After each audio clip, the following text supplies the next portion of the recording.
This one seems to be a pretty mild form of disease, so I'm not sure that I understand all this worry, but there may be good reasons for it. But now you say it's not serious, but in Sweden, for example, we prepare for mass vaccinations.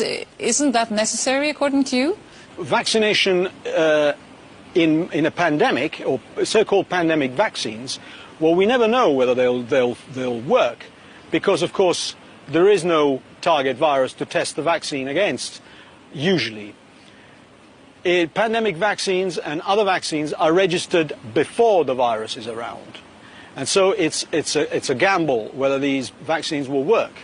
What the evidence shows from the hundreds of studies that we have reviewed is that these vaccines have got a performance which is not very good, and they work best in healthy adults, i.e. those who've got good immune systems in the first place, and for which they usually are not recommended.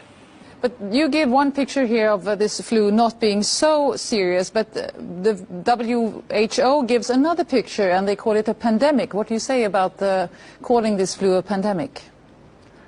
Well, it's a good point. I don't understand what a pandemic is anymore, and the reason for that is as follows. In 2003, WHO described an influenza pandemic as follows. An influenza pandemic occurs when a new influenza virus appears against which the human population has no immunity, resulting in several simultaneous epidemics worldwide with enormous numbers of deaths and illness. Sometime in May 2009, this definition changed as follows.